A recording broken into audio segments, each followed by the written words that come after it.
我的老天爷！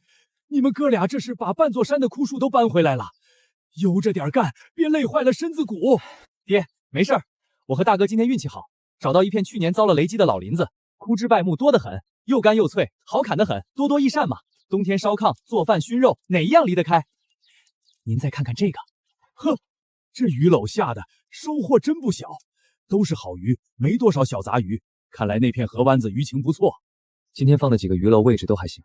爹，我琢磨着，吃过饭我再编2个大点的鱼篓，换个深点的河巴子下试试，看能不能弄到草鱼或者胖头鱼。那个头大肉厚，趁现在还没上大洞，多下几次。成，这个主意好。这里面是？这个背篓里是我和小何顺道采的药材，柴胡、防风都有一些，还有些野菊花，晒干了泡水喝。它那里面是半篓山楂，还有一小袋我们捡漏的板栗，不多但颗粒挺饱满。山楂好，开胃消食，晒干了或者做成糕，冬天吃都好。明天一早你们下完鱼篓，跟我一起上山转转，看看我之前挖的那几个陷阱有没有刻上门，顺便咱们再下几个套子，看能不能撞大运，弄点野鸡野兔什么的，给家里添点油水。没问题，爹，我早就想试试我新琢磨的绳套了，保准比去年的好用。都回来啦，赶紧的洗洗手脸，准备开饭了。热水给你们兑好了，在井台边。明儿个我们爷仨还上山，趁着天好，柴火山货能多弄点就多弄点。行，那明天我早点起来，泡上豆子，晚上咱家磨点豆浆，做锅豆腐脑。秋天干燥，喝点豆浆润润。豆浆，娘，那您可得多放点糖，甜丝丝、滑溜溜的，那才叫好喝。就你嘴馋，放心，糖罐子还满着呢，管够。对了，你们明天上山，要是看到还有野蒜，顺手再挖点回来。这东西腌鲜菜，或者就这么炒鸡蛋拌凉菜，都开胃。趁着还没下霜，能多存点就多存点。我记得北坡那边好像还有一片。眼瞅着天要冷了，从今晚开始，给猪槽里多加一把豆饼或者麦麸，让那2头猪再上膘。冬日里猪长得慢，现在多喂点，到时候出轮分量足，才能卖上好价钱。今年猪肉价涨了，咱家猪养的又肥实，肯定亏不了。娘说的是，我听大山说，集上猪肉比去年这时候贵了2文多呢。咱们辛苦喂了1年，就盼着这时候。娘，我在想，明年咱家后院要是扩建好了，地方够的话，要不要再多养1头猪？2头也是喂，3头也是放，多一份出息。姐，多养1头猪，饲料得多费不少，猪仔本钱也贵。我倒觉得，不如把扩建的地方多养些鸡鸭。今年咱家这20来只鸡鸭，下的蛋自家吃不完，换油盐酱醋，零碎钱就没断过。鸡苗鸭苗便宜，好养活，还不像猪那么费粮食。鸡粪鸭粪攒起来也是好肥。你们听听，小音想的多养猪，小青觉得多养鸡鸭划算，都挺在理。猪价虽高，但本大，风险也稍大些。万一闹个病，鸡鸭本小，周转快，蛋和肉都能卖钱。不过要是地方够，猪和鸡鸭都能多养点，岔开养更稳妥。小音、小青说的都有道理，大山想得更周toàn。不过眼前说这个还早，先把后院扩建的地方弄出来是正经。有了地方，明年开春是再多抓头猪仔，还是多孵2窝鸡鸭，或者像大山说的都添点，咱们再仔细算算。手里有余钱，心里有地方，咋安排都从容。来，趁今儿个天好，咱们把地窖再整治整治，白菜、土豆、南瓜这些都该往下搬了。哎，来了娘。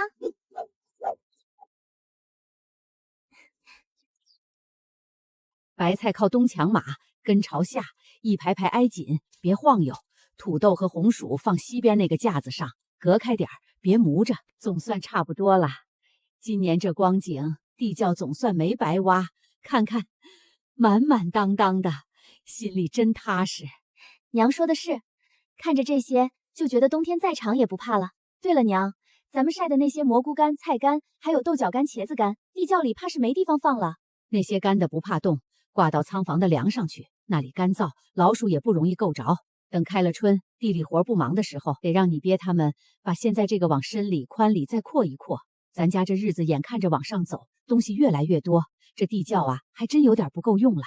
娘，石头青青、县阿吉、阿福他们眼瞅着就快满周岁了，这小名叫着亲切，可这大名是不是该请人正经起一个了？可不是嘛，这事儿我跟你爹早就念叨过了。周岁是个大日子，等周岁那天，让大山和小何备上点像样的谢礼，去村里陈秀才家，请人家给起个好名字。陈秀才，咱们村里还有秀才公呢。有，怎么没有？就是村东头那家青砖瓦房的。我和你爹啊，也没指望他们将来能像陈秀才那样考功名，咱庄户人家不敢想，就盼着咱们这几年咬咬牙，多攒点钱，等他们到了年纪，去开蒙，识些字，懂些算术，将来大了，就算种地也能看得懂田契，算得清收成。要是机缘好，当个伙计，学个账房，总比一辈子闷头在地里刨食多一条出路。这世道，认得字米，行礼竹数，总归不吃亏。娘，您和爹思虑的长远，我们知道了。往后我们一定更勤快些，多绣些活，多帮衬家里，一起使劲儿，早点把孩子们读书的钱攒出来。对，娘，我为孩子多干点活算什么？一家子心齐，劲儿往一处使，没有过不去的坎，也没有攒不下的钱，日子呀，总会越来越有奔头的。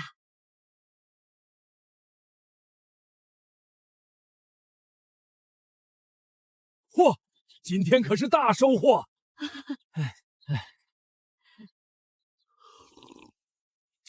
今儿个运气好，陷阱和套子都有大收获。来，把柴火搬开，给你娘看看底下。哼！哎呦，这么多，这下好了，过年待客的硬菜有了。爹下的新套子，在一个被封的沟里套住的，个头不小。这袍子大，肉也多，自家一时吃不完。小何，一会儿你收拾利索了，赶牛车去趟县城，问问王掌柜的饭馆收不收。野兔也带上1、2只，品相好的蘑菇挑一些。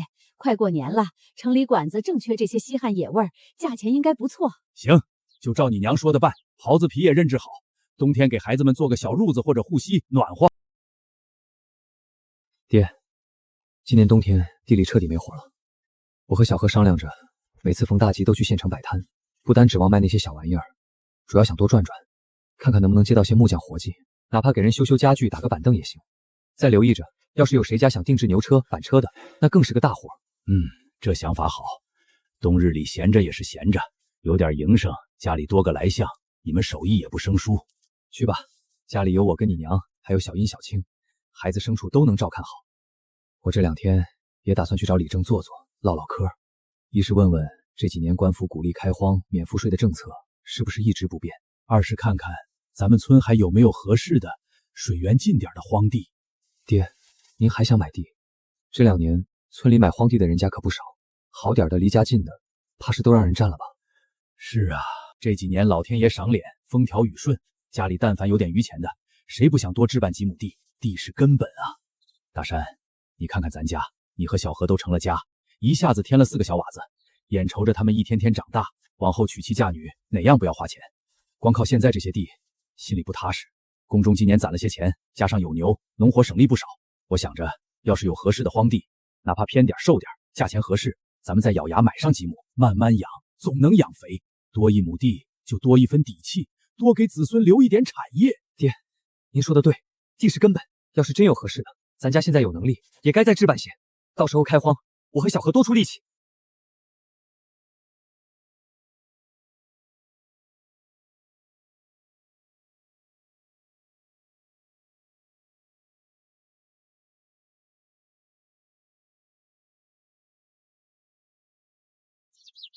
爹，您看这天阴得厉害，怕是快要下雪了吧？铅块似的，一丝风都没有。看这架势，10有8九是要落了，怕是场大雪，是该去把后山那几个陷阱最后走一遍。要是真一场大雪封了山，10天半个月都未必能上去，陷阱里就算有货，也早冻硬了或者便宜了别的活物。爹，那咱们现在就去。大山，拿上绳子和麻袋，跟爹和小何上山一趟，把陷阱清一遍。这眼看着就要下雪，要是感觉不对，赶紧往下撤。东西没了不打紧，人平安回来最要紧。知道了，娘，我们心里有数。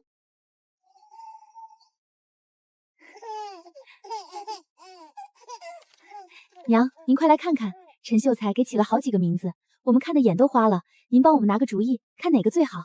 要我说啊，这几个就挺好。咱们石头大名叫陈继安吧，既是五谷设计的根基，安是平安，寓意他做咱们老陈家的根基，一辈子平平安安。阿吉呢叫陈继宁，希望他安宁顺累。阿福叫陈继康，福气本就该伴着健康。青青是女娃，不用记字辈，叫陈清河就很好。清河是刚长出的禾苗，又清新又有生机，正配咱们青青。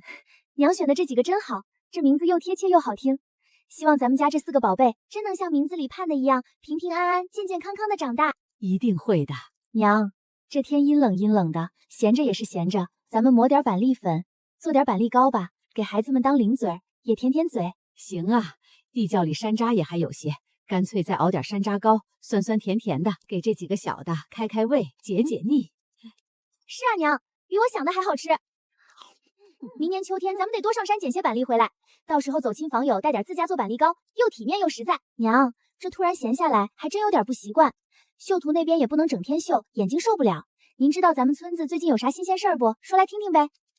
你呀，就是闲不住。秀图是慢工出细活，急不得。不过听听新事儿也好，解解闷儿。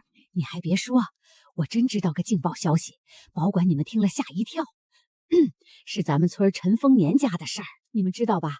他家大儿子和二儿子头几年差不多时候添的丁，大儿子生了个大孙子，二儿子生了个二孙子。怪就怪在现在查明白了，那大孙子压根儿不是大儿子亲生的，是二儿子的种。什么？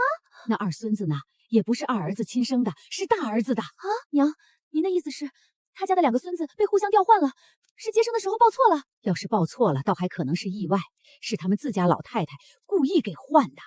自家老太太换的，图啥呀？不都是他的亲孙子吗？在一个屋檐下长大，谁养不都一样？那可不一样哟。老太太心眼偏到窝去了，就觉着二儿子家紧巴，大儿子家宽裕，所以俩媳妇儿前后脚生孩子，她就趁乱偷偷给调换了。哎，那儿媳不知怎么隐约觉着孩子不是自己的，对那孩子是非打即骂。前阵子二媳妇那个吸血的娘家来打秋风，骂那孩子野种时说漏了嘴，被大媳妇偶然听了去，这一下可捅了马窝窝。大儿子大媳妇能罢休吗？当场就闹开了，拉着孩子要去镇上滴血认亲。大儿子大媳妇的心算是被自家亲娘给扎透了，凉透了。前几日做主分了家，大儿子当天就带着媳妇儿和孩子直接住岳父家去了。放话说，该给的养老钱粮1分不少，但多的1分也没有。这陈老婆子真是作孽啊，把一大家子都拖进泥潭里了。家和才能万事兴，这心一旦偏了，家也就散了。爹，怎么样？有货吗？有2个陷阱套着了野兔，不过都不大，一只还让什么东西啃了一半，还好去得及时。再晚点这场雪一下，那半只兔子也寻不回来了。有收获就不错，半只也是肉。晚上让娘收拾了，和萝卜一块炖，热热乎乎的，下雪天吃正好。成，一会儿我就收拾出来，你们快去灶边烤烤火，暖暖身子。姜汤在锅里温着，都喝一碗驱驱寒。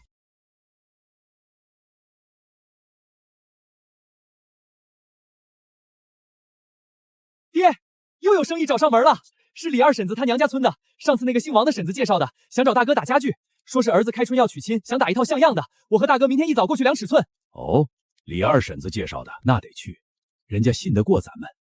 明天你们赶牛车去，早去早回，这天气路不好走。爹放心。小何，明天咱们把最近做的那几个新样式的木雕，还有那个改良过的更轻便的婴儿通车也带上。量完尺寸，咱们顺道去趟县城。明天正好逢集，摆个摊看看行情。好啊，到时候我在集市上可劲儿吆喝，就说南山村陈木匠手艺好，价格工，娶亲嫁女打家具，就找陈大山，说不定又能揽来几桩生意。就你鬼机灵，别光顾着吆喝，把正事办好。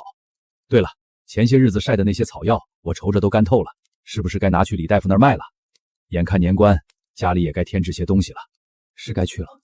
爹，明天我和小何从县城回来，就去李大夫那儿。天冷了，出门一趟不容易，正好看看家里还缺啥，一并买回来。盐、糖、灯油这些得多备点儿。种柿子真甜。爹娘，明年开春，咱们去山上寻摸寻摸，看有没有野柿子树苗，挖1、2颗回来栽院子里。往后年年秋天都能摘柿子，吃不完的冻上或者晒湿饼，自家吃送人都好。要是真能找到，那可好，自家种的柿子霜打过更甜，做柿饼也方便。到时候我给你们做柿饼，保管比集上卖的还好吃。有件事儿，我跟你们商量商量。前些天我去找李正，想问问村里还有没有近便点的荒地。结果李正说，好点的离家近的荒地早就被划了光了。不过李正给了我另一个响头，让我回来跟你们琢磨琢磨。他说，前山旁边不是有个小山谷吗？就是咱们夏天偶尔去采野葡萄那个。山谷下面连着一片缓坡地，也算是荒地。李整的意思，咱们可以考虑把那个小山谷连带山脚下那片缓坡地一起买下来。买荒山，除了些柴火野果，种不了多少正经庄稼，还得费力收拾碎石杂树，怕是不划算吧？那个小山谷我熟，里头地方不算小，向阳背风，土质其实不差，就是石头多些。收拾出来，种点耐旱的果树或者药材，应该行。山谷下面那片缓坡地地力不错，就是离水源远点，但面积比咱家现在所有地加起来还大。关键是买了就是咱们永久的产业。路是远了点，但可以在山坡上修条简便的小路，以后慢慢打理。爹，那一整片加起来价格肯定不便宜吧？是不低，比单买荒地贵不少。这也是我一直犹豫的地方。咱家现在刚缓过吃，一下子拿出这么一大笔钱。李正丽为啥提这个？因为他自家今年也打算买山，他相中的是小后山那边，面积更大。官府的价钱，听说因为鼓励开荒山，定的比上好皇帝还低些。他觉得是个机会。既然你有这个心，李正也觉得是条路子，那咱们就好好盘算盘算。这个冬天，绣活、木工、山货，咱们都再加把劲儿，能多攒一个铜板是一个。开春前看看能凑出多少。要是真能成，就把那山谷和坡地买下来，路远不怕。那就这么定。这个冬天，咱们鸟足了劲儿干。对，多挣钱，买下山谷。到时候我给咱家设计个最气派的山门。姐，我们加把劲儿，争取早点把这幅观音图绣好，年前送去绣坊。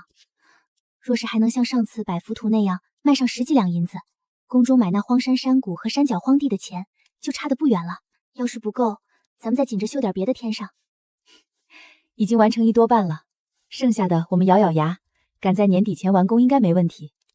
只要绣坊掌柜还认咱们的手艺，绣完这幅大的，咱们就赶制一批小件，虎头鞋、虎头帽、小布老虎，绣些喜庆花样，过年的大集肯定好卖，多少都能再添补些。哥，这单做完，咱们手里又能松创些，开春买荒山的底气又多一分。家具是死物，卖一件少一件。开了春，地里的活计起来，这木工活就得搁下，还是得琢磨些更精巧、更省料、卖得上价的小物件，或者像爹说的，看看能不能接些修桥补路、建牲口棚的零散木工活。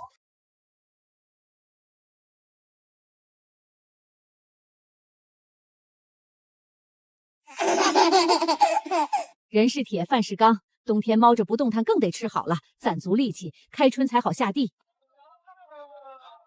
今年的猪可真壮实啊！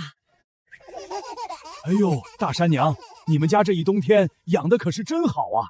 瞧瞧这一家子脸上都放红光，可比夏天那会儿还显富态，日子真是过起来了。就是，瞧瞧这4个大胖孙子，哎呦，真是招人稀罕，比年画上的娃娃还喜庆。瞧五叔说的，就是庄稼人忙了一整年，冬天总算能休息，还不兴多吃2口养养膘，不然开春哪有力气下地哟？娘，家具总算都赶出来了，明天我和小何就给主人家送去，看看还有哪里不满意，趁着年前好赶紧改。要是没啥问题，接下来这几天我们就抓紧时间多做一些小玩意儿，差不多着着过年那3天大集上卖了。行，你们心里有数就好。明天早点去，路上慢点儿。这腊月天道上滑，晚上我包猪肉白菜馅的饺子，等你们回来吃热乎的。哎呀，爹，你最近去竹林看了没？冬笋冒头了吗？去年这个时候可挖得过1茬了。前儿刚去看过，地皮还硬着呢，没见笋尖儿。今年冬天冷得晚。好，大山，你这手艺没得说，比镇上刘木匠做的还板正。这木头味儿闻着就踏实。赵叔赵婶儿满意就好。来，大山、小何，还有前年能赶上上新家具，我们一家子都高兴。这多出来的50文，慷慨给你们兄弟俩的辛苦钱，买点好的，过个凤年。野鸡肥留着明天炖汤，正好大山、小何今天跑远路回来，喝点热乎的补补。2只夜兔皮子剥完整点儿，肉我们熏起来，挂在灶房梁上。等开春种地最累人的时候，切一块下来，或炒或炖，都是实在的油水。爹，这鸡杂兔杂留着，晚上我用辣酱爆炒了，又香又下饭。孩子娘，咱家这些下蛋的最近咋样？我看那几只龙花鸡是不是没什么爱动了？可不是，那3只老母鸡开春抱的窝，今年夏休下蛋还成，入了冬就懒了，10来天不见一个蛋。鸭子也有5只不下蛋了，光吃。就那对大鹅还隔3差5给下一个，我想是不是太费粮食了？过年图个风足。我的意思，把不下蛋的、挑肥的，过年那几天都杀了，肉一部分先吃，一部分腌了熏上。开春若真能把那荒山买下来，整理起来比开荒地还磨人。没点硬菜顶着，身子骨吃不消，剩下爱下蛋的留着，开春再孵一波小，接续上，不耽误事儿。成，听你的。过年我们也吃顿痛快肉，剩下的外界辣味儿细水长流。爹，娘，我们回来啦！回来了，事情还顺利吗？顺利，主家特别满意，尾款全部结清了，还多给了50文辛苦钱。好，好，快进屋暖和暖和。晚上我们吃饺子，明天炖野鸡。今年啊，我们家一定过得红红火火。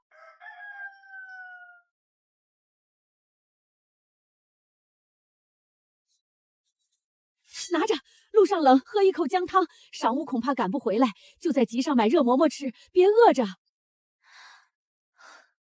路上注意安全，早去早回。知道了，爹。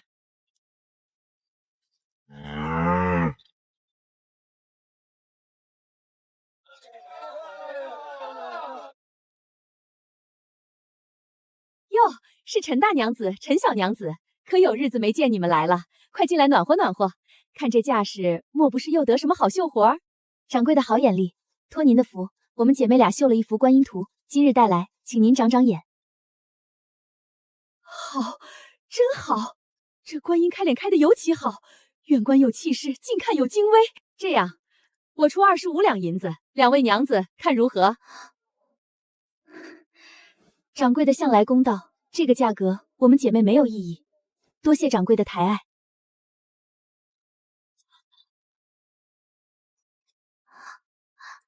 这25个银子揣在怀里滚烫，得赶紧变成实实在在的材料，心里才踏实。大娘，你看这推车结实耐用，镰刀是新打制的。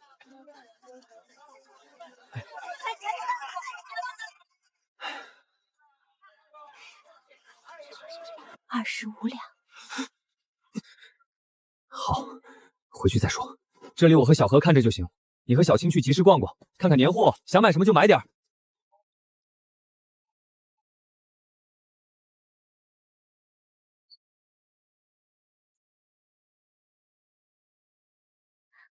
姐，你看那条鱼多肥，回去让娘红烧了，过年吃。是呢，那鱼摊大爷实在给挑的这条活蹦乱跳的。我还买了些糯米、大枣和粽叶。娘不是说今年要包粽子吗？腊月里吃粽子，年年高。这豆芽看着水灵，回去我们也试着发点，过年添个爽口菜。快说说，今天集市咋样？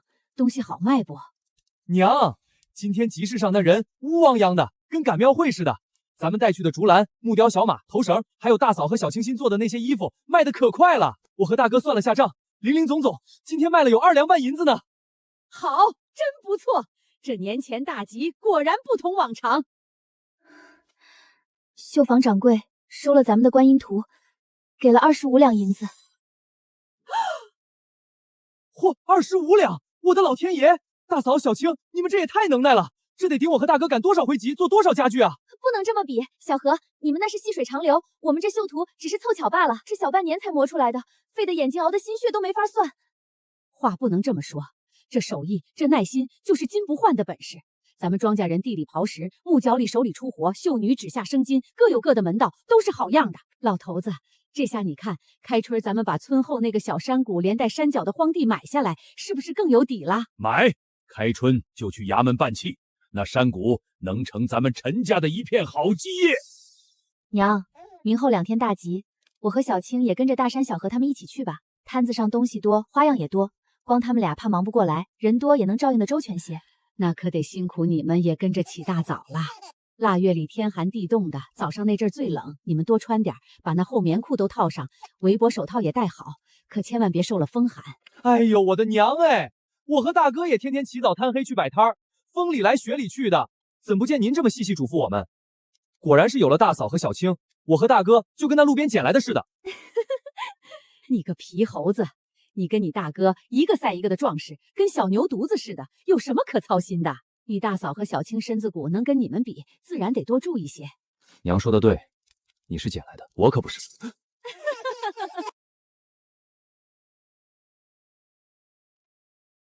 这竹编小匣子真精巧，装针钱正好。五头帽还有吗？给我孙子来一顶。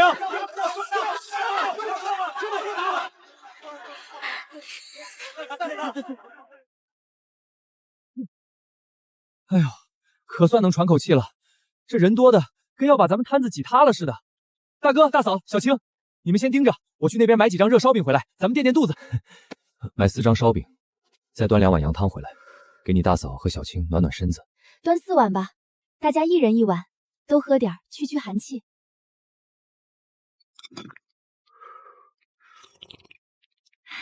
这羊汤味儿正，身上暖和多了。大爷，您看看需要点什么？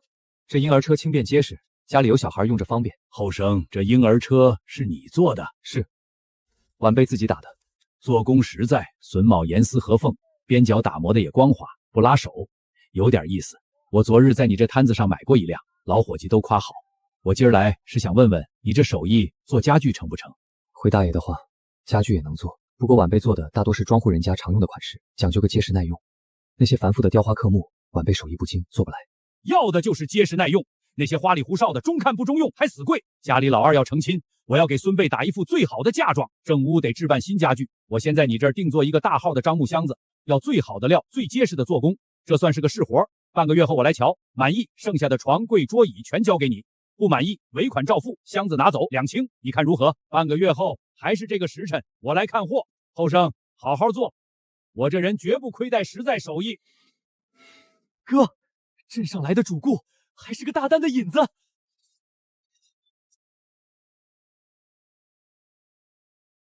爹娘，今天在县城可有个大好消息，有位从镇上来赶集的老大爷看中咱家婴儿推车，特意寻过来想找大哥打家具，说他家二儿子要成亲，瞧上咱家的活计了。哦，镇上来的，这可是个好信儿。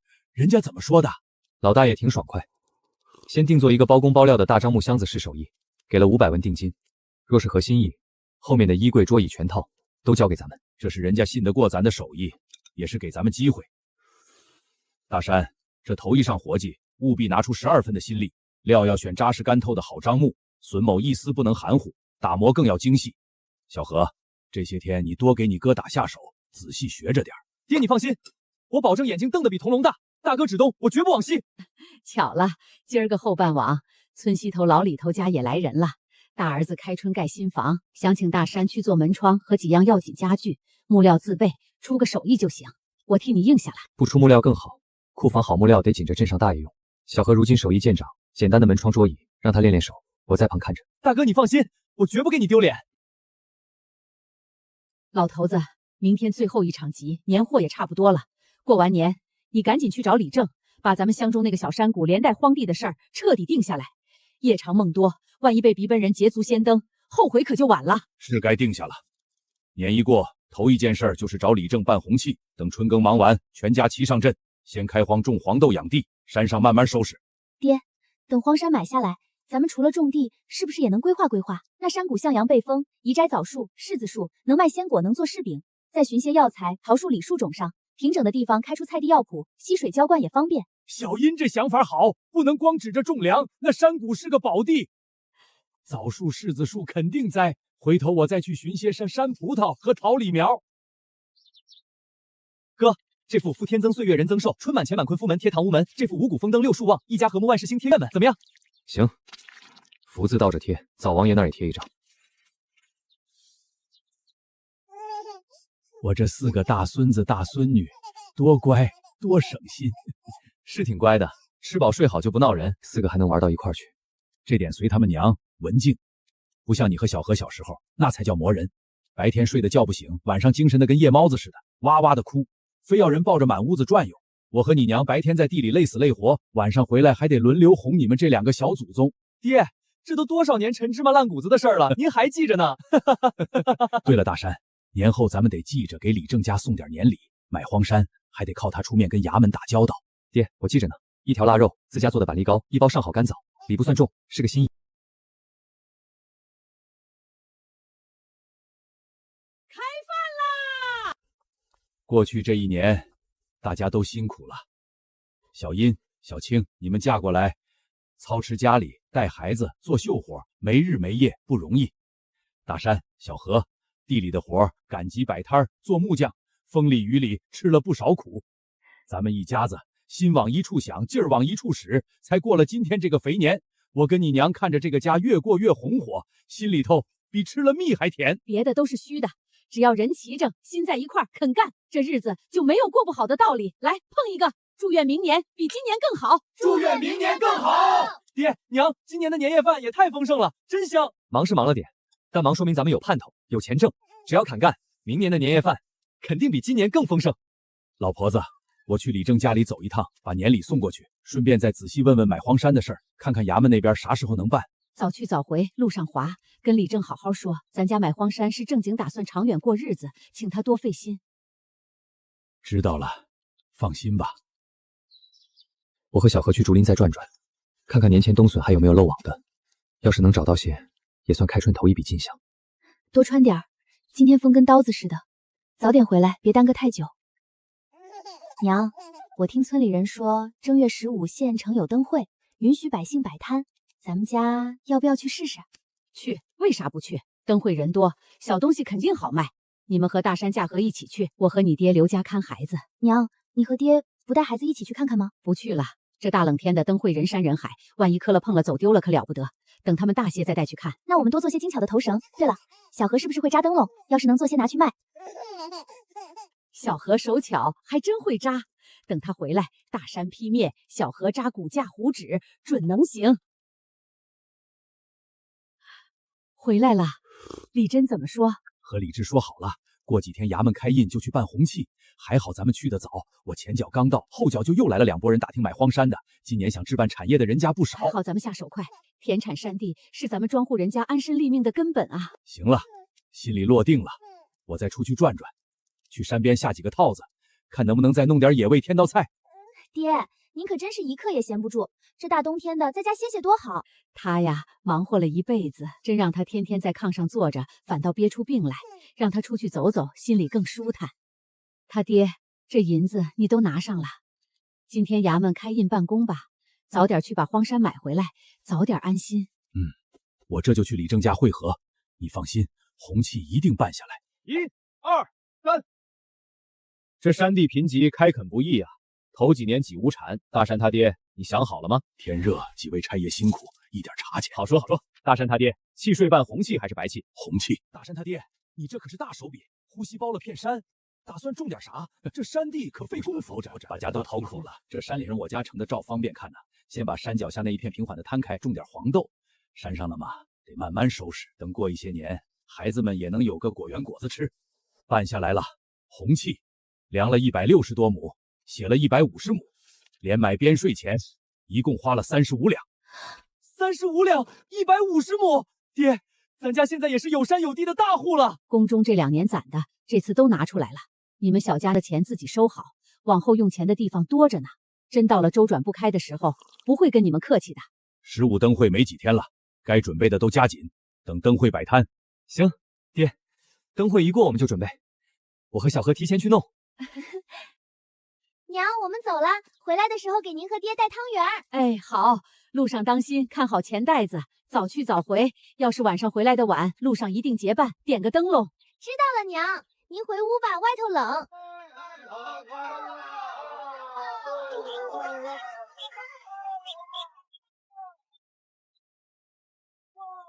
瞧一瞧，看一看了，好看又实惠的头绳绢花簪子，小孩玩的木马拨浪鼓，结实又好玩。还有漂亮的虎头鞋、虎头帽，保佑娃娃虎头虎脑，平安长大。走过路过不要错过啊！哟，这头绳花样真新鲜，这绢花怎么卖的？这小木马打磨的真光滑，一点毛刺没有，给孩子玩放心。这虎头鞋做的可真精神，针脚密实，布料也软和。老秦头，瞧瞧，这就是我跟你提过的陈木匠，手艺是这个。我家那口让你赞不绝口的大樟木箱子，就是这后生做的。怎么样，人精神，手艺更精神吧？小伙子，我姓秦，镇上开个小饭馆的，儿子定了亲，秋收后办事。听老韩头夸你手艺好，我今儿个特地来看看。要是你做的东西真能像老韩家那樟木箱一样扎实好看，我也想订一套家具。秦老爷、韩老爷信得过，是晚辈的荣幸。手艺我不敢说顶尖，但用料实在，做工仔细，榫卯牢靠，这是起码的。给您家公子打家具，定然和给韩老爷家做的一样尽心，质量您放心。我秋收后办事，时间上可来得及，我都需要些什么也得合计合计。不瞒您说，韩老爷家的家具还在做，村里也还有一户春耕后干新房子，在我这儿订了门窗和简单的家具。您秋收后办事，时间上是充裕的，只要排开工期，不会耽误您的大事。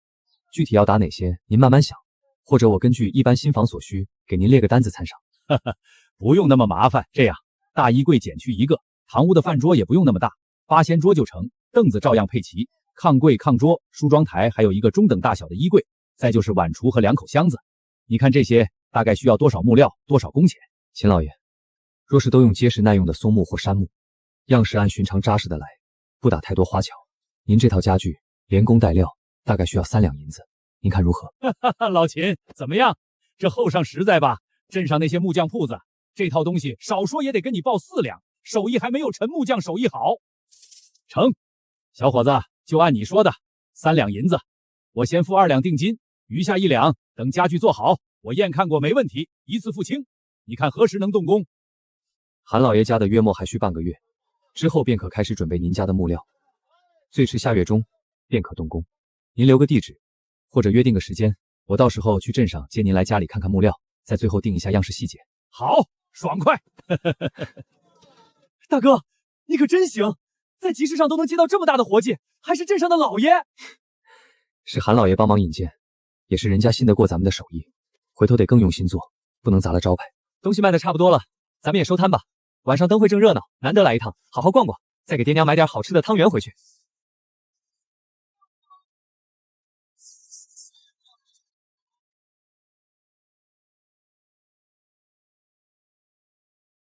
大哥，你看那边有卖汤圆的摊子，人还挺多，我们也去尝一碗吧，再买一些生的带回去，让爹娘和孩子们也尝尝鲜。行，走了这半天也歇歇脚。好嘞，客官稍等。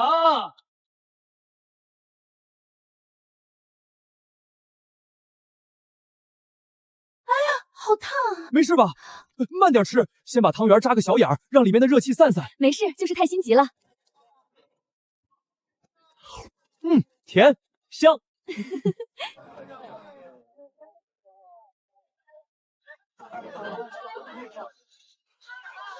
面好热闹，我们去看看吧。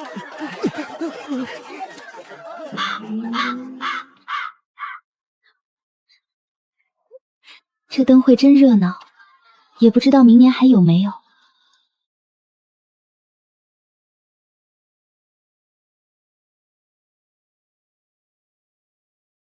愿大家平安康健，愿孩子们无忧成长，愿我们的生活越来越好，愿爹娘身体硬朗，愿小河和大山事事顺累，愿我们的手艺得到渐渐认可。肯定会好的。我们回去吧，赶牛车回村里还得一段路呢，晚了爹娘该担心了。走，回家了，也不知道爹娘睡没睡，家里的4个孩子白不是闹人了。现在家里这4个孩子正是磨人的时候。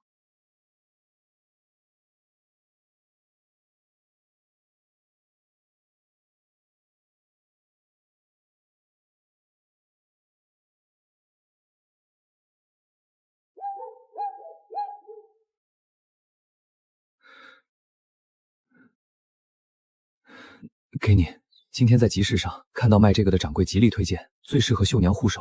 你经常做绣图，给你保养手的。谢谢大山，这味道真好闻，抹着也舒服。去年这1年辛苦你了，怀孩子生孩子又扑在绣图上，我看你的手指指腹都有保茧了。以后家里再好些，你就少接点活儿，别太累。不辛苦，日子有奔头，你和爹才最累。给我和大哥一人买了一个，那掌柜说的可神了，说绣娘用了手不干不糙，你快试试。是挺好，你呀，有钱也别乱花。这哪是乱花，你的手可是咱家的宝贝，得护好了。等攒够了钱，我给你打个银簪子，比木头的好看，你戴上肯定特别俊，以后肯定让你过上好日子，带金带银。净说傻话，你做的木头簪子我就很喜欢。快睡吧，明天还得早起呢。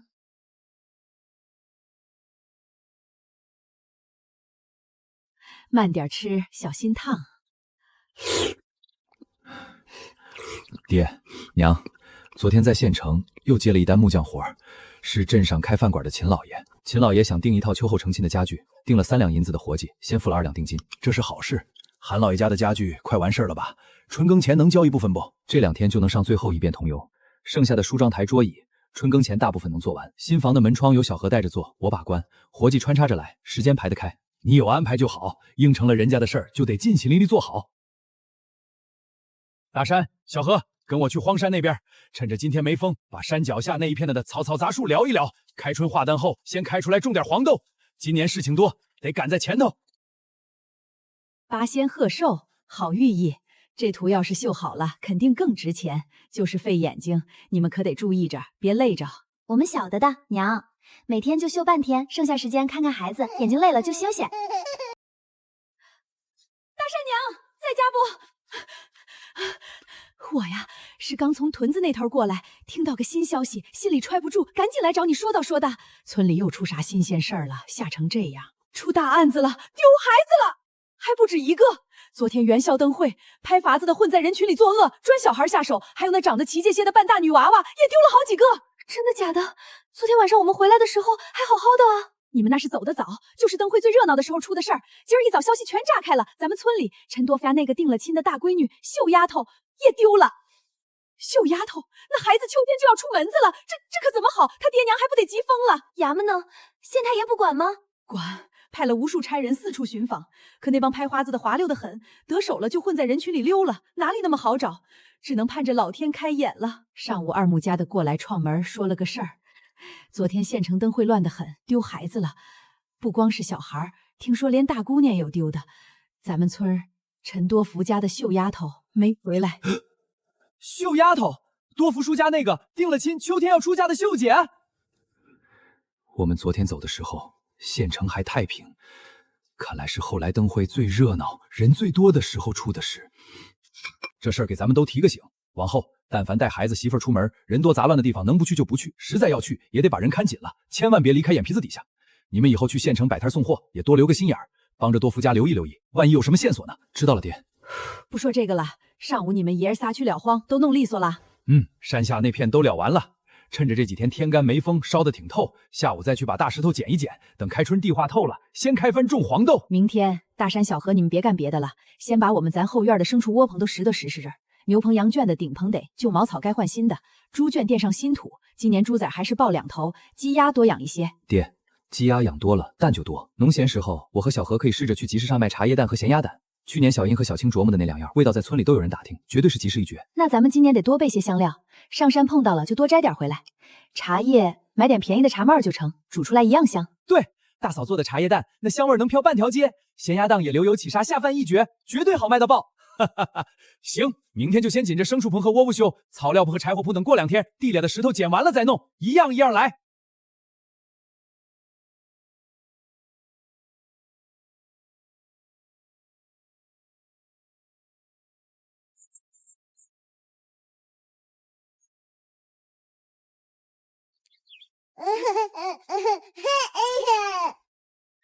小燕，就你们在家啊？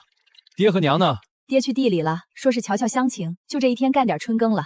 娘晌午吃完饭就拎着篮子去了后山，念叨着一个冬天萝卜、白菜、土豆，说碰碰运气，看有没有刚冒头的山菜野菜，挖点回来给大家换换口味，开胃。那挺好，我也馋那口荠菜馅的饺子了。哥，我看河里冰化的差不多了，水也清亮，咱俩一起去把鱼篓下上吧。开春的鱼最是鲜甜，没有土腥味。行。今天给韩老爷子送的家具，侧面还算满意。满意，太满意了。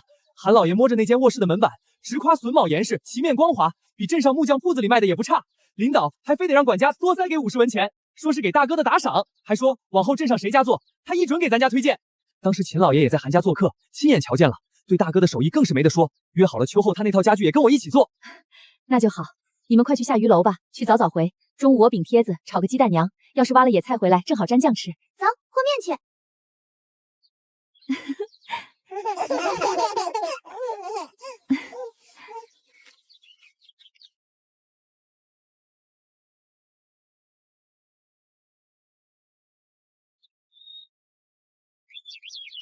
陈婶子，你也来挖野菜呀？哎，是你啊！这天气暖和了，出来找点新鲜玩意儿。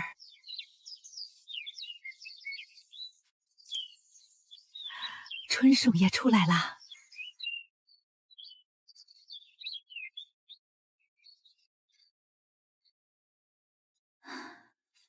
才绣了这么一点儿，开天天短，事又多。虽然说不用下地，可山上的菜、园子里的活儿、孩子、家里的绣活零碎，总觉得时间不够用。急不得，这大绣图考究的就是耐心和稳当。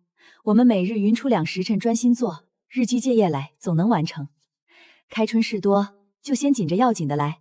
这绣活儿本就该是心静时才干好。我回来啦！瞧瞧我带什么好东西回来了！呀，这么多荠菜婆婆丁，还有春笋，这下晚上有好吃了。娘，这笋子得是时候挖了，咱就用腊肉炒一个，先掉眉毛。小英把芥菜摘了，晚上我们包饺子，婆婆迪和小根酸洗出来，中午蘸酱吃。春笋剥2个，切，用开水焯一下，晚上凉拌，剩下的明天晒笋干。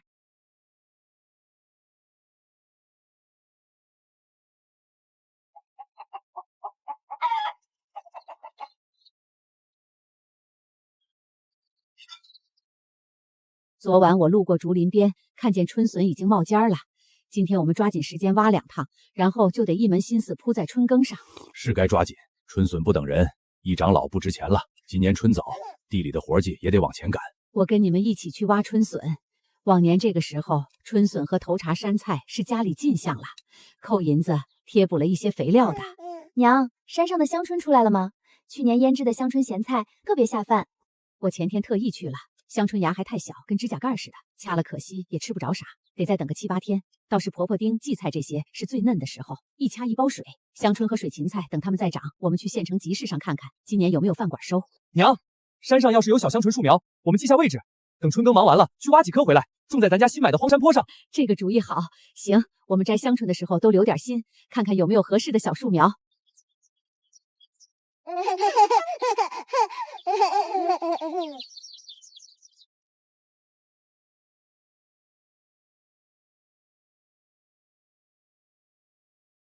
竹林今年发得好，爹和娘还在后面呢，我们先送1车回来。小青，你们挑一挑，品相好的留着卖，破皮断了的就收拾出来，咱家自己吃。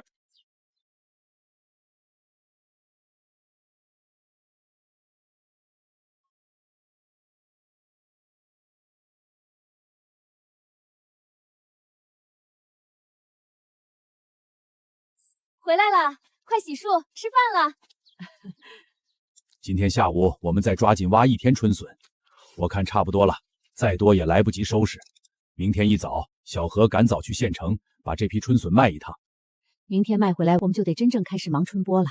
地里的秧苗不等人。爹娘放心，春耕的家伙事我都检查过了，种子也备得足的。等小何县城回来，我们就下地。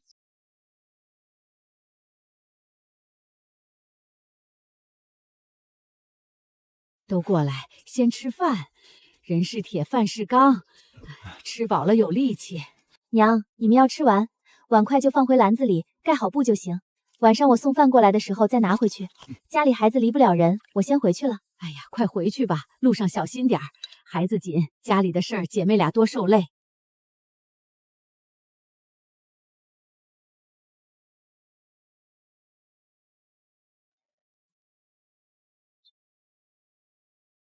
姐，你喘口气，歇一会儿。我去村头豆腐房买2块豆腐回来。晚上我们用熏鱼炖豆腐，再贴一锅饼子，给地里干活的补补。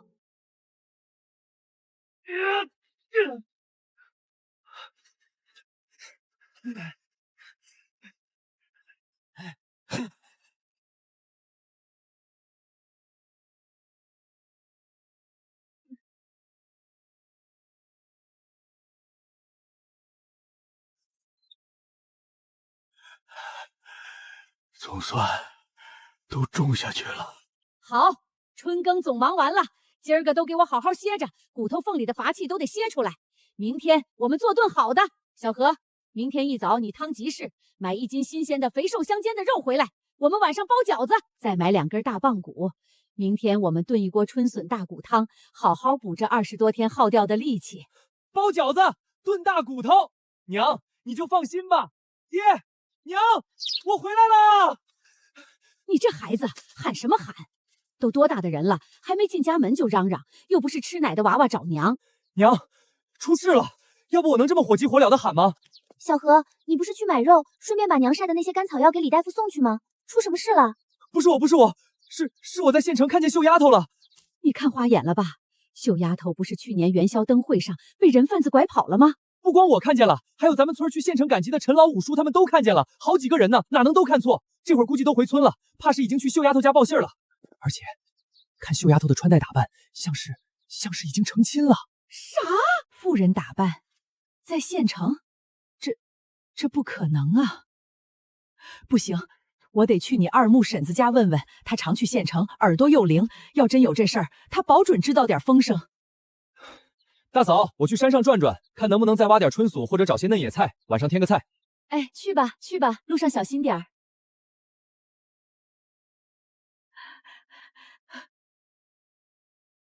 打知道了，真是秀丫头。是真的，我碰到你二木婶子，她刚从她闺女家回来，也听说，她知道的比小何他们看到的还细些。秀丫头啊，根本就不是被人贩子拐跑的。还记得去年开春，他爹娘他说了门亲事不？是邻村一户家境还过得的人家，就是那男的比秀丫头大了10岁，前头死过一个媳妇儿，留下个半大孩子。秀丫头不愿意，哭过闹过，但他爹娘觉得给他拼礼后，硬是逼着他应了，婚期就定在去年秋后。秀丫头表面上是认命了，就跟县城里一个做小买卖的货郎勾搭上了。那男人嘴巴甜，哄得他晕头转向，答应带他走。去年元宵灯会，人多眼杂，他借口看灯，就跟着那男人跑了。什么被人贩子拐走，都是他爹娘后来找不到人，又怕丢脸，对外编的瞎话。今儿个咱们得去荒山那头看看。山脚下那条小路算是开出来了，但山上还是原样，得慢慢收拾，看看土质，想想能先栽点什么。这是一步长远的棋，急不得，但也不能放着不动。爹，我和小青也跟你们去吧，我们背着背篓，看看有没有新冒头的野菜、山菜。娘在家看孩子就行，也省得我们惦记。行，你们去吧，孩子有我呢，放心。这路还得慢慢修，垫点石头，弄平准些，以后上下也方便。眼下先将就着走，你们跟紧点，看着脚下。后山，这里林木遮天蔽日，这块地方不错，背风少阳，土也还行。等有条件了，在这里种点药材。前些日子跟李大夫提过一嘴，他说若是真打算种，他能帮着寻摸些好成活、用得上的药材种子或苗子。爹，您打算把这片山谷都种上药材吗？药材种子还没影呢，而且种材风险大，周期长。咱们眼下又要进的粮食是活命根本，荒年灾年靠得住的，永远是地里的庄稼。这山谷今年先收出来，种上粟米或者豆子。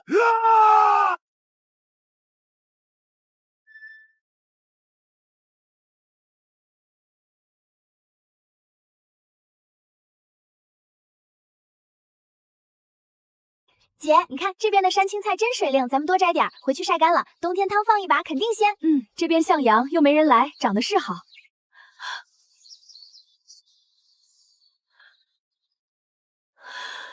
爹，大山，小何，你们快过来看看！出事了！小英，怎么了？出什么事了？你们看这个，我瞧着怎么那么像人参？人参像。真像，跟李大夫这册子上画的人参有8、9分像。爹，真是人参，10有8、9。这件事儿谁都别说出去，一个字都不能往外透，记住了吗？咱们在这附近再仔细找找，看看还有没有，小心脚下别踩坏了。啊！不挖，不挖。对，不挖，挖。这些人参长在这里不知多少年了，是这山的灵气。咱们既然发现了，就是缘分，但不能断了这缘分。挖成银子固然是一笔缝，但也就没了，留着它们，让它们继续长。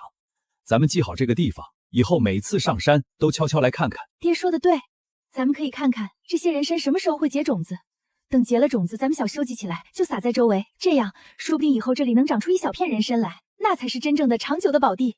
小英想的周全，正是这个道理。咱们不能做杀鸡驱鹿的蠢事儿。守着这片山，细水长流。那咱们今天就当没看见他们，该干什么还干什么。除了这几株人参，你们再看看四周有没有李大夫图册上别的常见的药材，看到了就采回去，换点零钱自家备用。太嫩了！唉，这山谷里背风向阳，地气足，长的东西就是水灵，多晒点好。冬天炖肉包饺子放一点儿，别提多鲜了。娘，我们在山谷里可不止发现了野菜，我们发现了3颗人参。人参，真是人参，那可了不得。不过你们爹说的对，现在家里不急用大钱，让它好好长着，岁月越久越金贵。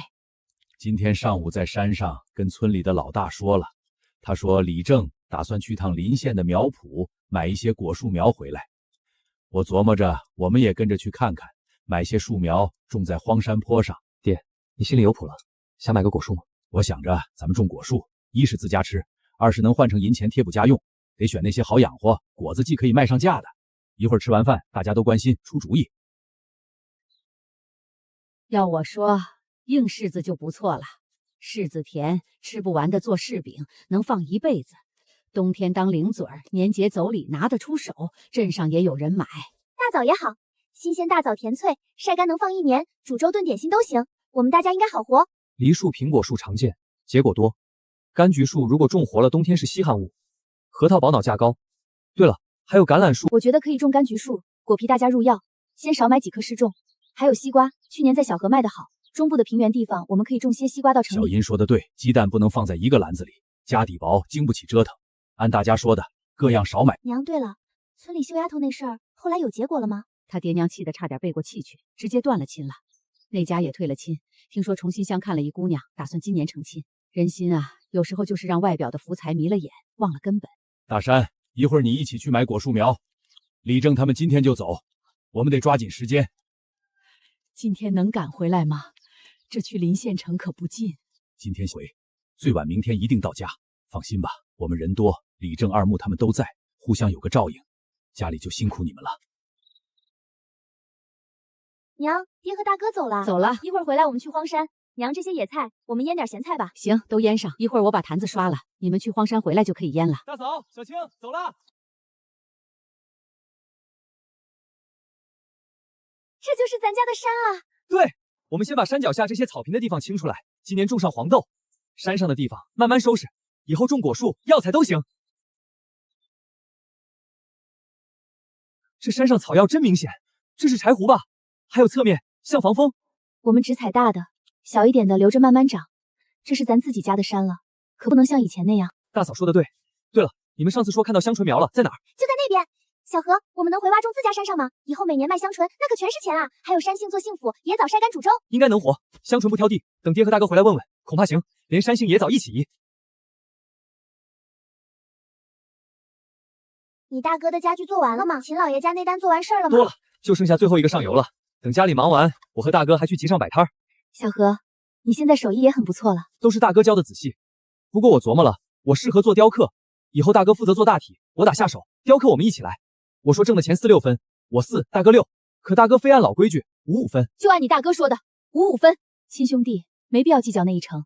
你虽然手艺还在学，但体力的辛苦一点，宫中该教的教，剩下你们5、5分。一家人和和气气，互相扶持最重要。我听大嫂的。收获不小啊，快歇歇，喝口水。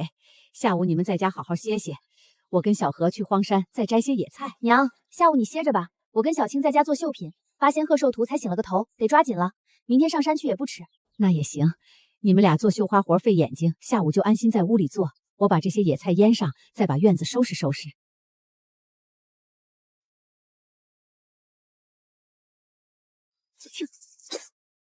我的寿星铁拐李和汉中郎已经布好阵了。董兵跟上，董兵张果王接阵。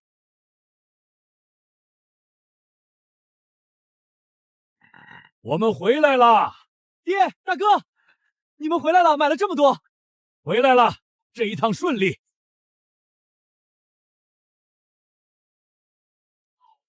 县城有消息，今年官府鼓励垦荒，新开荒地头5年赋税全免，到第6年减半。按李正说的，买的是3年苗，明年见果。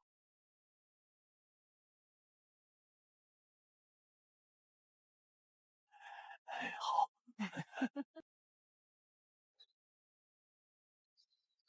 爹，我们走吧，早点把树苗种下去，趁着早晨凉快，地气也湿，树苗容易活。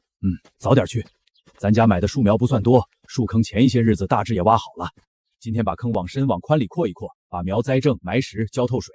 顺利的话，晌午前就完事儿了。下午去李正家帮忙。昨天能买到品相好、价钱公道的苗，多亏了李正牵线搭桥，得记着人家的情。行，爹，今天早点干，明天我们爷仨一起去李正叔家帮忙，把小何也叫上。先别急着走，垫垫肚子，空着肚子干活没劲。水带足了，天热，别渴着。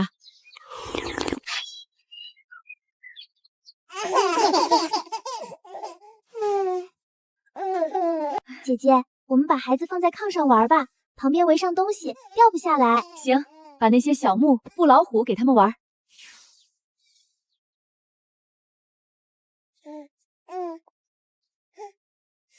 姐，歇会儿吧，有点花，脖子也硬了。好，起来活动活动。顺便我们去村头豆腐房买2块豆腐吧。昨天小何抓的那几条鲫鱼还在盆里养着，活蹦乱跳的。中午做个鲫鱼豆腐汤，再炒个新鲜山菜，拌个婆婆蹄，爽口。这个好，再给4个小馋猫蒸碗肉末鸡蛋羹吧。有些日子没做，它们可爱吃了。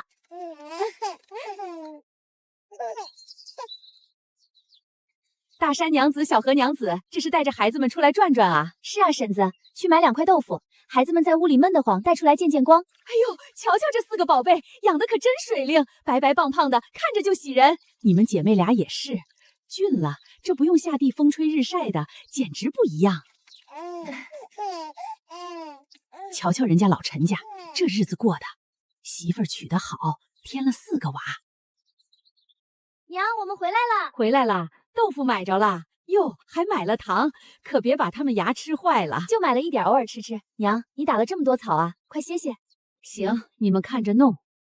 我晒完这一草，去再把后院的菜地浇浇。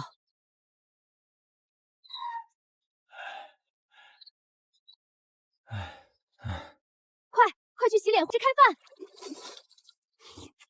娘，是不知道，今天可累坏了。李正家的树苗可真了，大伙儿卯着干，一点没敢歇，早饿得前胸贴后背了。是得抢时间，树苗娇贵，单个不能。好在人多力量大，总算赶在天黑前都栽过去了。李正家真有魄力，光枣树苗有近100棵，铺开了老大一片山坡。种这么多，到时候果子往哪儿销？能吃得下吗？李正准备往邻县销，我们家种的少，县城集市加上往饭馆送，差不多了。爹，我正想跟你和娘商量个事儿。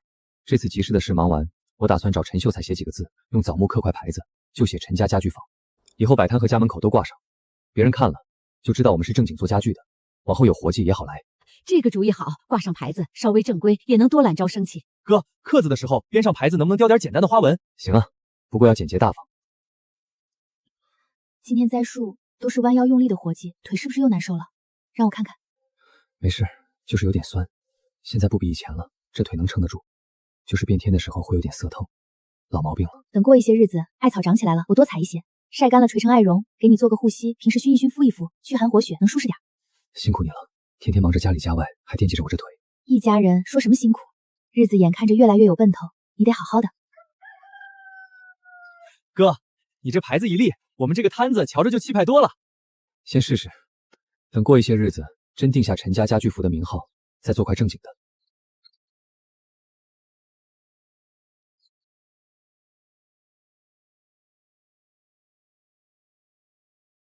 大年哥，你家那荒山上种的树苗都活了吧？娘，你看，刺芦芽都长这么高了。可不是，正嫩的时候，这东西金贵，这几天吃最鲜，多采点儿，晚上焯水凉拌，你爹和大山小何都爱吃。曾经在逃荒路上不胜一顾的野草，现在全是碗里的菜，治病的药，换钱的钱袋啊！这山里啊，到处都是宝，就看我们有没有这个心，肯不肯花力气来取。齐活！这篮子怎么卖？大娘子，这篮子编的密实，5文钱一个，你装个针线菜色，10年8年用不坏。头绳能便宜点不？我多买2根。小娘子，这头绳用的不过好不头，你看这编花多仔细，3文便5便给你2根，不能再便宜了。你看这摊子，我去趟秦家饭馆。老头子，今天你在家看4个孩子，我和小英、小青去山上采蘑菇。今年雨水足，咱们多晒些，留着冬天卖来个好价钱。行，你们放心去吧，4个小祖宗交给我。爹，那我们就跟娘走了。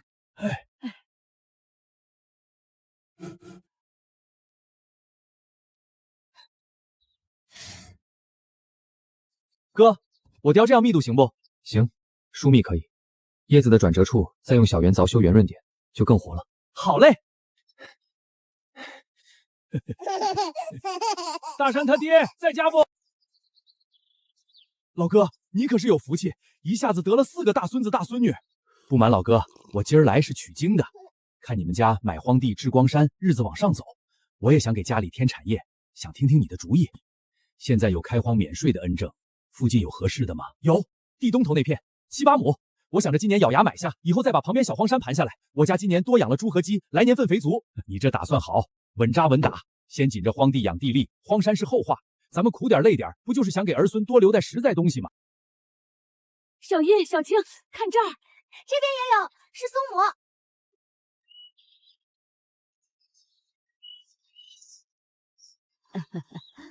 唉，今年这蘑菇真是厚道，咱们抓紧点，上午多跑一趟，晒干了，冬天送到县城，准能卖个好价钱。哇！才一趟呢，老头子，你和大山在家挑挑，有重眼的别要，我们歇口气，再上山一趟。这都晌午去了，不吃饭了，蘑菇又不会长短跑了。爹，我们带了饼子，饿不着。趁日头好，多晒点，下午再去，可能就不如现在新鲜了。你们娘仨真是，得，你娘他们蘑菇捡上瘾了。大山，你弄晌午饭吧，简单弄点，我看孩子。行，爹，做点面疙瘩汤。疙瘩，快，给孩子们蒸碗鸡蛋羹，煮几个水煮蛋。你们三个真是要蘑菇不要命了。爹，对不起，我们在山里找蘑菇找入神了，没关注天色，才发现林子都暗了，下次一定注意。以后可不敢这样了，让小英和小青在家歇歇。他们那大绣坊不差最后收尾了吗？赶在端午节前送绣坊，能卖好价钱。行，老头子，明天你陪我。姐，你看出来没？爹心疼娘了，怕娘跟我们上山累着，监督呢。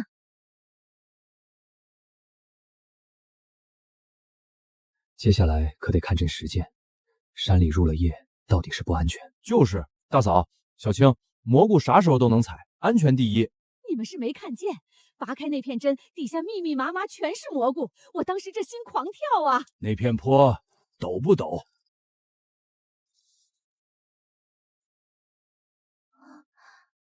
家具做差不多了吧？再有个把月，秦老爷和他侄子定的应该都能完工，剩下的就是精细打磨了。是啊，大哥。我看小英和小青心思都飞到山上去了，绣品要紧，但也不能总绷着。这样，上午你陪小青上山转转，采些嫩野菜，下午换我陪小英去。孩子们我们一起轮流看着。好主意，我这就叫小青去。小青，上午没啥急活，大哥说了，我陪你去山上转转，看看有没有漏网的蘑菇，下午再换大哥大嫂去。八仙鹤寿图就差最后那点收尾了，这个上午不急。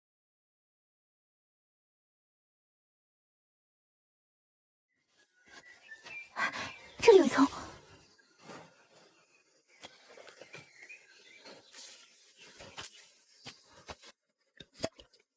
你和小青一直想上山来，别家媳妇儿能下地也是值得。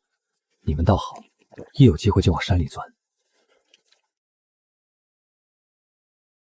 大山，你可能会觉得奇怪，其实我自己有时候也不太明白，就是觉得空肉的时候，或者夜里想到发大水和走不动道的时候，只要上山来，看着满山的树、草、石头，还有这些能吃的蘑菇、野菜、笋子，心里踏实了很多。桃黄那一路太长了，也太苦了，饿得眼睛发绿，看见绿色的东西都想往嘴里塞。那时候就盼着，要是有山，山里到处都是能吃的，该多好。可能是落下的毛病吧。现在天好了，只要看见这背篓一点点被蘑菇野菜填满，心里那种慌慌的没着没落的感觉就会淡下去，就觉得不管再有啥变故，靠着这山，我们一家人也饿不着，很傻气是吧？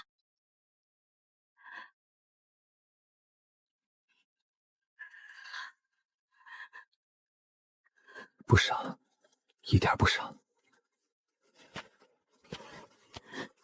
这山就在这里，跑不了。以后你想什么时候来，我都陪你来。我们慢慢捡，把背篓装满，把地窖装满，让你心里一直都踏踏实实。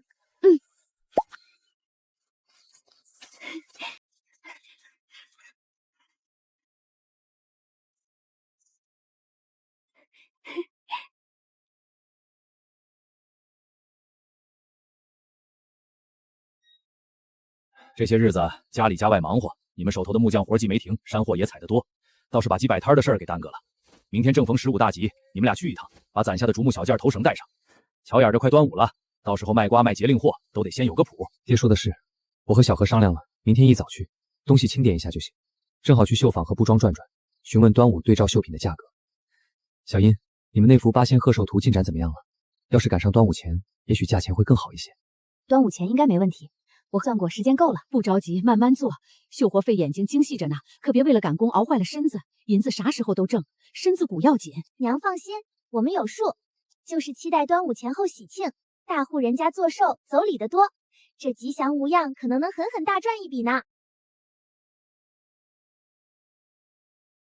老头子，活儿干得差不多了，咱推上孩子们去村里大槐树下转转。天天闷在家里，也该带他们见见人。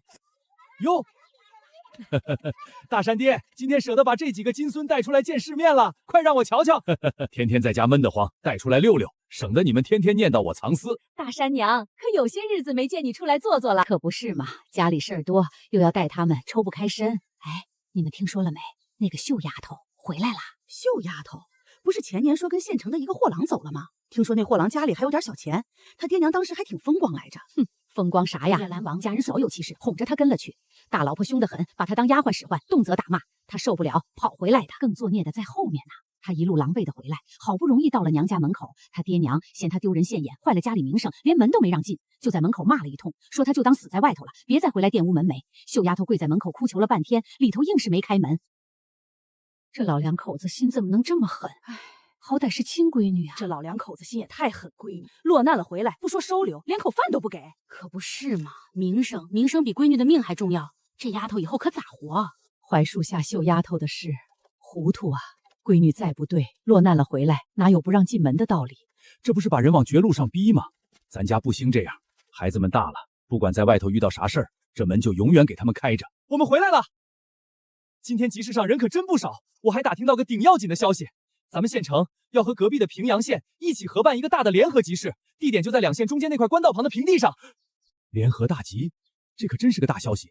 要是真办起来，4里8乡甚至2县的人流都能聚过去，那摊子可就比县城集市大多了。咱们家的东西销路能宽不少。好事是好事，可人也多了，卖同样东西肯定也多，竞争就大了。小何，打听到这大集啥时候开，规矩咋样？问清楚了，定在端午节连开3天，算是开张大集。以后就定在每月逢8的日子开集，初8、18、28，县城的集照旧不影响。娘，您说到时候咱们是不是能多带点花样去？那姑且好，咱家今年鸡鸭养得多，蛋也多，到时候咱家煮的茶叶蛋、腌好的咸鸭蛋都能拿去试试。这零嘴吃食，逛集的人最爱买。小殷、小青，你们那幅大绣图来得及不？娘，我和小青加紧赶工，端午节前肯定能做完。我们还琢磨了几个新样子，打算再做几套婴儿的连体衣、小围嘴，还有小青画了几个特别讨喜的布老虎、鲤鱼玩偶样子，用零碎绸缎和棉花做，肯定好看。头绳我们也想再添些新样式，用绸缎边角料做点更精致的。我和大哥也商量了，这段时间多批点竹篾，除了日常的篮子盒子，再多做些精巧的竹编簪子、小手把件。大哥，咱之前做的那婴儿吞车，是不是再多备1两辆？万一在那大集上被人瞧中了呢？咱们把咱家的陈家家具铺小木牌也挂上。推车可以再做，手艺活贵精不贵多。这2天我先赶出1辆来。另外爹，地里的事不能耽误，您看哪儿需要上肥，趁这2天天气好，我和小何先把肥上了，心里踏实了。咱们全家在一门心思准备大集。好，咱家生地肥力还够，主要是前年那几亩荒地。那咱们就这么定了。明后2天，老大、老二你们哥俩抓紧把地里的肥上好。小殷、小青你们照常做绣活，别太赶。我呢就试2天多煮几锅茶叶蛋，调调口味，再腌2坛子咸鸭蛋，看看成色。等肥上完了，咱们全家一起去那联合大集。东西早去早回，坐村口老七头的牛车去，给他2文钱车钱。这绣品可是你们熬了多少个夜的心血，可别到最后出了岔子，白辛苦。娘，您放心，都带齐了。我们卖完绣品，买点要紧的东西就回来，绝不多逛。就是娘，我们心里有数。是大山娘子吧？王婶子，是我。大山娘子，我正想打听个事儿，你家大山现在还接不接定做家具的活子？我娘家侄子定了亲事，打算中秋节后办事，打一套新家具放在新房，工钱好商量。这王婶子一家惯会挑3拣4拖欠工钱，大山哥的单子已经排满了。王婶子真是不巧，大山最近接了好几单活计，都是早应承下的，时间排得满满当当，怕是要忙到秋后了。您侄子的事要紧，可别耽误了，不如再去镇上或邻村问问别的木匠。实在对不住。姐，为啥不接啊？加紧点，应该也能做吧？你忘了，娘说过，他家做事不太地道。咱们宁可不挣这个钱，也别到最后忙活一场，工钱欠拿批，全生一肚子气。哦，还是姐姐想的周到哟。是陈娘子，有些日子没见你们来了，这次可是带了新绣品。掌柜的好。2位娘子的手艺真是精进了，这配色，这针法，这构图，若是拿到府城去，只怕价钱还能更高些。这幅绣品，我们绣庄收28两银子，你们看如何？多谢掌柜的赏识，这个价钱我们很满意。这2块料子拿去做里衣最舒服，算是我的一点心意。往后若有好的绣品，还望2位娘子优先考虑我们绣庄。掌柜的太客气了，一定一定。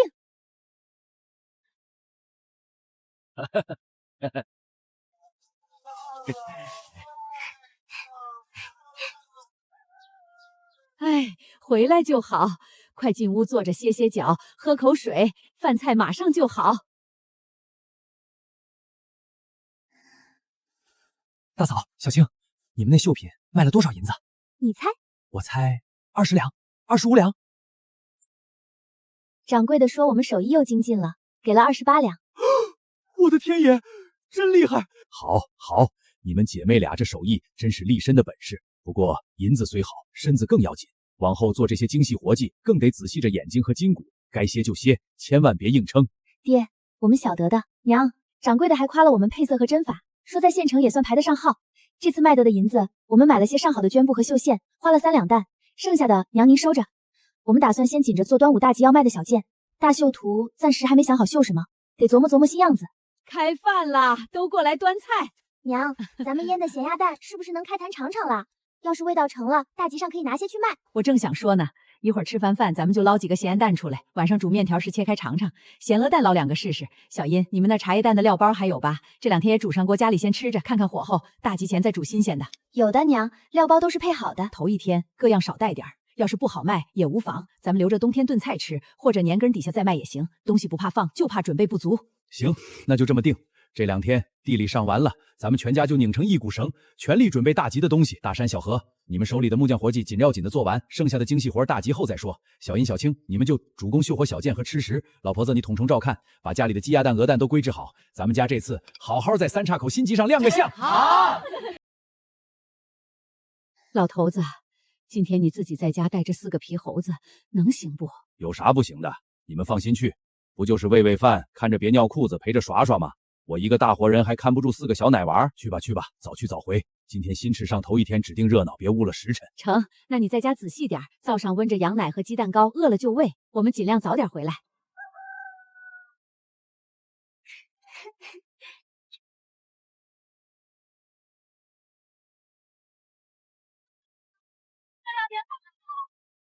我的天，这么多人！2个县城合开的大集，10里8乡的人都往这儿聚，能不热闹吗？快，大山、小河，赶紧找个好位置。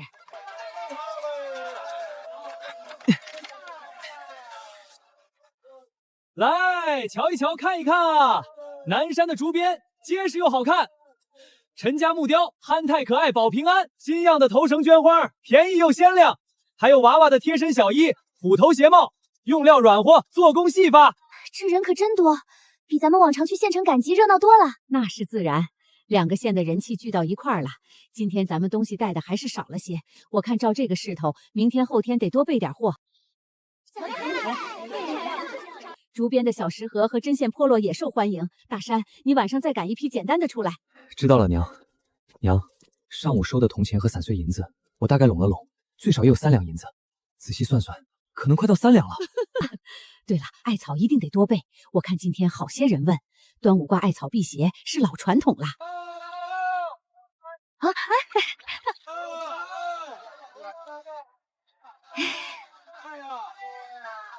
大山，依你看，咱家现在这光景，等端午节过后，要是官府征徭役，娘，我是这么想的，要是今年还能像去年那样允许交钱抵役，咱们家就拿银子。爹年纪大了，之前伤了根本，养了许久，我腿脚虽好了些，但终究不如常人耐重劳。小何年轻，可家里外面一大摊事也离不了他。如今家里进项多了，日子也宽裕些，犯不上再让家里人出去遭那份罪。花钱买平安，买家里人的安康，值。你说的在理，娘也是这个意思。以前是没办法，勒紧裤腰带也得挣毒那口活命这样凉。咱们由徭役的苦，能免就免了吧。人好好的，比什么都强。等信儿下来，要是能拿银子，咱家就交钱。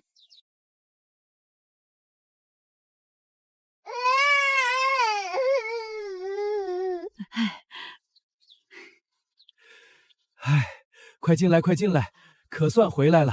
你是不知道，我是真降不住。故事讲了7、8个，糖块也偷偷给了一大块，全不管用。早上出门前是谁拍着胸脯说轻松松的？这下知道带孩子的厉害了吧？行了，快去洗把脸歇口气。奶奶回来了，还给你们带了芝麻糖呢，等会儿就吃，好不好？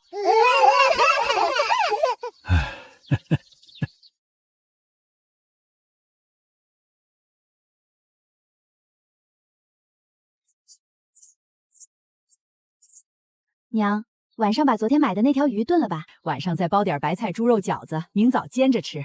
爹娘，这3天集市，咱们一共卖了13两奖银子。多少？13两半！我的老天爷！好啊，这钱可算是给宫中狠狠回了一口血。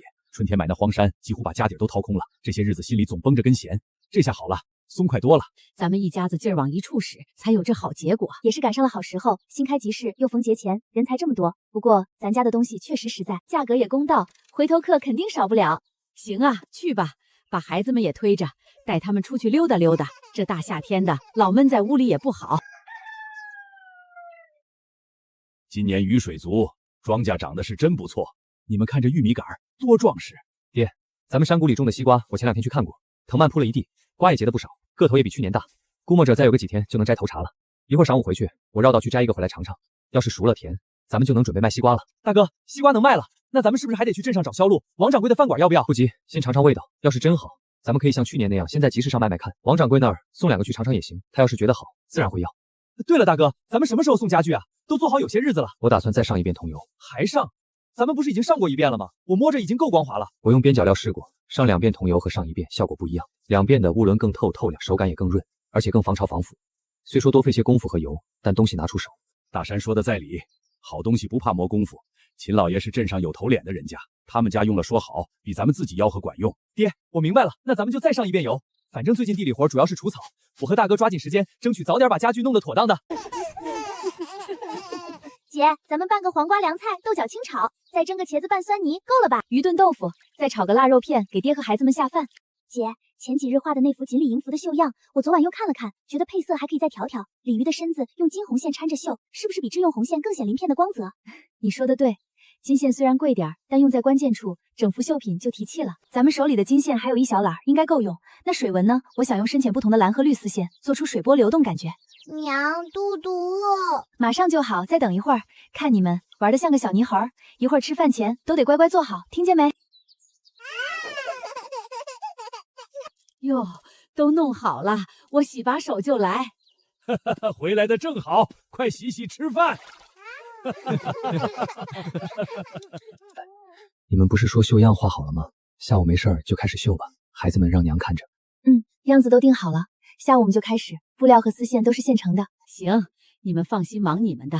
这4个小皮猴，下午我带着他们在院里玩，不耽误你们做细活。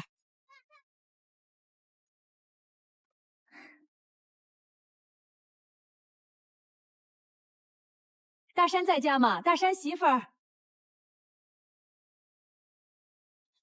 李婶子，今儿怎么有空过来？快进屋坐，天热，喝口水。大山媳妇儿，我是有件事想求大山帮忙。我家闺女定了亲事，冬天就要出门子了，我想着给她陪嫁2点的樟木箱子。听说大山木匠手艺好，做的箱式又周整，就想问问她眼下有没有空闲，能不能接这个活儿？李婶子，您的心意我明白，只是大山他眼下手里确实有活计在赶，是镇上客人早定下的，催得紧。具体什么时候能出手来，我也不太清楚，得等他晚上回来问问他。要不您先回去，等我问清楚了再给您回话，您看行吗？李婶子，她家还没分家，大房2房都成亲有孩子了，一大家子挤在一起过。这冷不丁要给闺女陪嫁2个大樟木箱子，少说也得1两多银子。她2个儿子儿媳妇能乐意？兴许是李婶子心疼闺女呢，想给闺女撑撑腰。万一家里为此闹起来，回头箱子的工钱扯不清，或者干脆迁怒到做箱子的人头上。这活先别急着应，明天我出去打听打听，看看他家到底是个什么情况。